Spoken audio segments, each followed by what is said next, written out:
દાહોદમાં નકલી અને મામલે પોલીસે કાર્યવાહી કરી 6 મહિનાથી ફરાર આરોપીઓના ઘરે તેમજ જાહેર સ્થળોએ નોટિસ લગાવી। દાહોદમાં નકલી અને મામલે પોલીસે કાર્યવાહી કરી હતી। છેલ્લા 6 મહિનાથી ફરાર આરોપીઓના ઘરે તેમજ જાહેર સ્થળો પર નોટિસ લગાવવામાં આવી। પ્રકરણમાં પ્રારંભથી જ ફરાર એવા 2 લોકો સામે પોલીસે 82 અનુસાર જાહેરનામું પ્રસિદ્ધ કરીને તેઓને ભાગેડુ જાહેર કર્યા હતા। એટલું જ નહીં, તેમના ઘર તેમજ ઘરની આસપાસ તેમજ રેલવે તેમજ બસ સ્ટેશન સહિતના જાહેર સ્થળો પર ભાગેડુ હોવાની ફોટોની સાથે નોટિસો પણ ચોંટાડવામાં આવી। બંને 1 માસમાં પોલીસ સમક્ષ હાજર નહીં થાય તો બંનેની મિલકત ટાંચમાં લેવાની કાર્યવાહી કરાશે। બિલ્ડર કુતબી રાવત અને જમીન દલાલ રામુ પંજાબીને વોન્ટેડ જાહેર કરવામાં આવ્યા છે। 20 ડિસેમ્બર સુધીમાં હાજર નહીં થાય તો તેમની મિલકત ટાંચમાં લેવામાં આવશે। નકલી એને હુકમો બનાવવામાં રામુ પંજાબીની મુખ્ય ભૂમિકા હતી। મે મહિનામાં પહેલી ફરિયાદ દાખલ થતાં જ બંને ફરાર થયા હતા। ભૂમાફિયાઓએ જમીનોના નકલી એનેના હુકમો તૈયાર કર્યા હતા। નકલી હુકમોના આધારે સરકારના કરોડો રૂપિયાના પ્રીમિયમની ચોરી કરી હતી। દાંતાથી 2 બોગસ તબીબો અને દવાખાના પકડાયા। નકલીઓના રાફડા વચ્ચે બનાસકાંઠાના દાંતાથી બોગસ તબીબો અને બોગસ દવાખાના પકડાયા છે। બનાસકાંઠાના ગ્રામ્ય વિસ્તારોમાં એસઓજી અને આરોગ્ય વિભાગની ટીમે સંયુક્ત રીતે દરોડા પાડી કાર્યવાહી હાથ ધરી હતી। દાંતા તાલુકાના બામોદરા ગામે 2 બોગસ તબીબોના દવાખાના બંધ કરવામાં આવ્યા। ખુશી ક્લિનિક અને વાઘેશ્વરી દવાખાનાના બોગસ તબીબ સામે કાર્યવાહી કરાઈ। મનુભાઈ રાવળ, જશવંત સોલંકી અને પ્રભાજી ઠાકોર સામે કાર્યવાહી કરવામાં આવી। સાથે જ દાંતા તાલુકાના ટીએચઓએ જણાવ્યું કે જો ફરી દવાખાના ખોલશે તો ફરી કાર્યવાહી કરવામાં આવશે। મનુભાઈ રાવળ, જશવંત સોલંકી, પ્રભાજી ઠાકોર સામે એસઓજી પોલીસ તથા આરોગ્ય વિભાગે કાયદેસરની કાર્યવાહી કરી ત્રણેય લોકોને હળાદ પોલીસના હવાલે કરતા ધોરણસરની કાર્યવાહી કરી આગળની વધુ તપાસ હાથ ધરવામાં આવી છે। જો કે નવાઈની વાત એ છે કે આ કાર્ય થયા બાદ રિયાલિટી ચેક કર્યા હતા, જેમાં ખુશી દવાખાનાના શટર બંધ હતું, એકમાત્ર તાળું મારેલું હતું। દવાખાનામાં મેડિકલ વેસ્ટ જ્યાં ત્યાં પડેલું જોવા મળ્યું હતું અને એલોપેથિક દવાઓ પણ કેટલાક પ્રમાણમાં જોવા મળી હતી। જ્યારે દર્દીઓ માટે મોટી સંખ્યામાં ખાટલા પાસે પાથરેલા જોવા મળ્યા હતા અને ગંદકીના દ્રશ્યો પણ સામે આવ્યા હતા। જામખંભાળિયા અને દાહોદમાં આધાર માટે લોકો બન્યા નિરાધાર। દેવભૂમિ દ્વારકા જિલ્લાના મુખ્ય મથક જામખંભાળિયામાં મામલતદાર કચેરી ખાતે આવેલા આધાર કેન્દ્રમાં આધાર કાર્ડ કઢાવવા માટે લોકોને હાલાકી પડી રહી છે। આધાર કાર્ડ અપડેટ કરાવવા માટે વહેલી સવારથી જ લોકો કતારમાં જોવા મળ્યા। આધાર કાર્ડ અપડેટ કરાવવા તેમજ ઈ-કેવાયસી કરાવવા માટે ધક્કા ખાવા પડે છે, છતાં પણ આધાર કાર્ડ કઢાવવા માટે ટોકન નથી મળતું। રોજના 40 થી 50 ટોકન ઇસ્યુ કરવામાં આવે છે અને અરજદારની સંખ્યા વધુ હોવાના કારણે લોકોને ધક્કા ખાવા પડી રહ્યા છે। ત્યારે લોકોની માંગ છે કે આધાર કાર્ડ સેન્ટરોનો વધારો કરવામાં આવે જેથી લોકોને મુશ્કેલી ન થાય। તો આ તરફ દાહોદમાં પણ જામખંભાળિયા જેવા દ્રશ્યો સામે આવ્યા। આધાર કાર્ડ કઢાવવા તેમજ ફેરફાર કરાવવા માટે અત્યારે લોકોને ખૂબ જ હાલાકી પડી રહી છે। આધાર કાર્ડ કઢાવવા માટે વહેલી સવારથી ગ્રામીણ વિસ્તારમાંથી આવતી ગરીબ પ્રજા પોસ્ટ ઓફિસ ખાતે બાળકોને લઈને વહેલી સવારે 3 વાગ્યાથી લાઇનમાં લાગે છે, પરંતુ જવાબદાર તંત્ર નવીન આધાર કાર્ડ કઢાવવા માટેની અન્ય સુવિધા તાલુકા પંચાયત અથવા નગરપાલિકામાં ચાલુ કરતી નથી, જેથી ગ્રામ્ય વિસ્તારમાંથી આવતી ગરીબ પ્રજાને પોતાની ખેતી તેમજ મજૂરીનું કામ છોડી રૂપિયાનો બગાડ કરી આધાર કાર્ડ કઢાવવા આવવું પડે છે। પોસ્ટ ઓફિસની બહાર કાગળ આધાર કાર્ડનું કામ અન્ય જગ્યાએ થતું હોવાનું કાગળ પર લગાવેલું છે। રાજકોટમાં રામકથા શરૂ થતા પહેલા નીકળી પોથી યાત્રા। રાજકોટના રેસકોર્સમાં ભવ્ય રામકથાનો પ્રારંભ થયો। કથા શરૂ થતા પહેલા સવારે ભવ્ય પોથયાત્રા નીકળી હતી। રેસકોર્સ મેદાનમાં પ્રસિદ્ધ રામકથાકાર પૂજ્ય મુરારી બાપુ રામકથાનો પ્રારંભ થયો છે, ત્યારે રેસકોર્સ ગ્રાઉન્ડમાં અયોધ્યા નગરી જેવો એક માહોલ ઉભો થયો। મેદાનમાં ભવ્યાતિ ભવ્ય અયોધ્યા નગરી ઊભી કરવામાં આવી। રામકથા શરૂ થાય તેની પહેલા પોથી પૂજન વિધિ કરવામાં આવી। ત્યારબાદ શહેરના વિરાણી ચોકથી લઈને રેસકોર્સમાં બનાવવામાં આવેલી અયોધ્યા નગરી સુધી પોથયાત્રા યોજવામાં આવી। મુરારી બાપુ અને સ્વામી પરમાનંદજીએ પોથયાત્રાનું પ્રસ્થાન કરાવ્યું, જેમાં 5000થી વધુ લોકો જોડાયા। વિશાળ શોભાયાત્રામાં હાથી, ઘોડાગાડી, ખુલ્લી જીપ, લોકોના નૃત્યએ આકર્ષણ જમાવ્યું। પોથયાત્રામાં વિન્ટેજ કારનો કાફલો પણ જોવા મળ્યો હતો।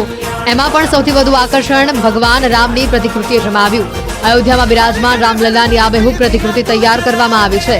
શહેરના રાજમાર્ગો પરથી જ્યારે આ પોથયાત્રા પસાર થઈ ત્યારે સૌ કોઈ રામલલ્લાની પ્રતિકૃતિ જોઈને નતમસ્તક થઈ ગયા। પોથયાત્રા દરમિયાન કેસરીયો માહોલ જોવા મળ્યો। ઠેર ઠેર જય શ્રી રામના નારા લાગ્યા। પોથયાત્રામાં રાજકોટ શહેરના મેયર, ધારાસભ્યો, સાંસદ, સભ્ય સહિતના નેતાઓ જોડાયા હતા। 12 વર્ષ બાદ રાજકોટ શહેરમાં પૂજ્ય મોરારી બાપુની રામકથા યોજાઈ રહી છે। ગુજરાત બન્યું ઠંડુગાર, તાપમાન 12.2 ડિગ્રીએ પહોંચતા ધ્રુજ્યા ગુજરાતીઓ, હજુ ઠંડી વચ્ચે। નવેમ્બર અંતમાં હવે શિયાળાએ તેનો ઓરિજિનલ મિજાજ બતાવવાનું શરૂ કર્યું છે. રાજ્યભરમાં શિયાળો જામતા ગુજરાત ઠંડુગાર બની ગયું છે. ગુજરાતભરમાં તાપમાનમાં ઘટાડો થતા સવારે અને મોડી સાંજે ઠંડકનો અહેસાસ થઈ રહ્યો છે, જ્યારે બપોરનું તાપમાન પણ નીચે જઈ રહ્યું છે. ગુલાબી ઠંડીની વચ્ચે ગુજરાતીઓ હવે કડકડતી ઠંડીમાં ઠરી રહ્યા છે. રાજ્યમાં લઘુત્તમ તાપમાનમાં 1 થી 2 ડિગ્રીનો ઘટાડો થયો છે. રાજ્યમાં તાપમાનનો પારો 12.2 ડિગ્રીએ પહોંચી ગયો છે. 12.2 ડિગ્રી સાથે ગુજરાતનું નલિયા સૌથી ઠંડુ શહેર રહ્યું, જ્યારે સિઝનમાં પહેલીવાર અમદાવાદનું તાપમાન 16 ડિગ્રીએ પહોંચ્યું. હાલમાં રાજ્યમાં ઉત્તરથી ઉત્તર પૂર્વના પવનો ફૂંકાઈ રહ્યા છે. ઉત્તર ભારતમાં હિમવર્ષાને પગલે ગુજરાતમાં કાતિલ પવનો ફૂંકાઈ રહ્યા છે, જેની અસરથી પારો ગગડી રહ્યો છે. હવામાન વિભાગની આગાહી મુજબ આગામી 7 દિવસ સુધી વાતાવરણ સ્થિર રહેશે. લઘુત્તમ તાપમાનમાં મોટો ફેરફાર થવાની શક્યતા નથી, પરંતુ સામાન્ય ઘટાડો નોંધાઈ શકે છે. પવનની દિશા બદલાતા ગુજરાતમાં ઠંડીનું જોર વધ્યું છે, એટલે આગામી દિવસોમાં હાડ થીજવતી ઠંડી માટે તૈયાર રહેજો. જામખંભાળિયા અને દાહોદમાં આધાર માટે લોકો બન્યા નિરાધાર.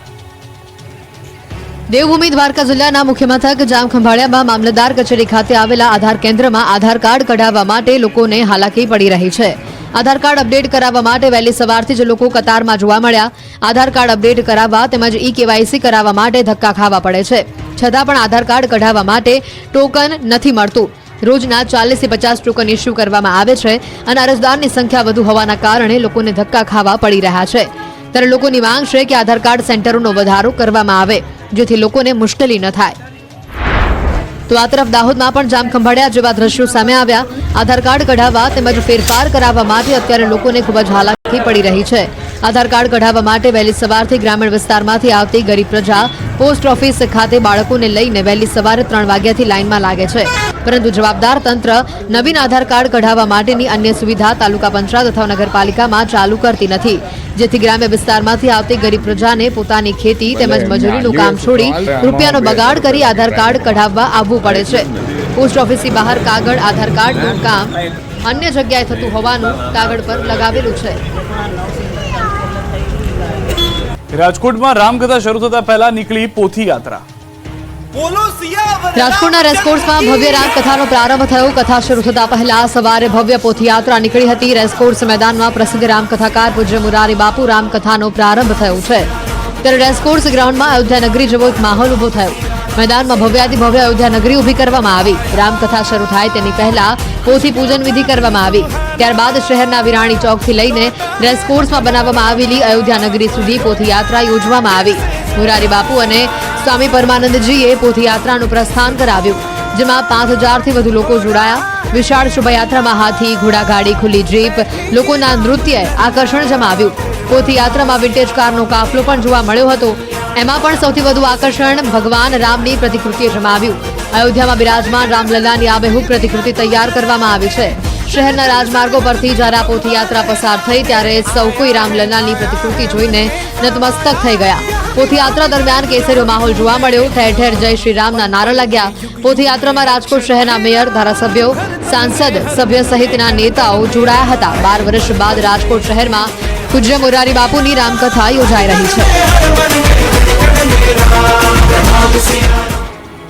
ગુજરાત બન્યું ઠંડુગાર. તાપમાન 12.2 ડિગ્રીએ પહોંચતા ધ્રુજ્યા ગુજરાતીઓ. હજુ ઠંડી વચ્ચે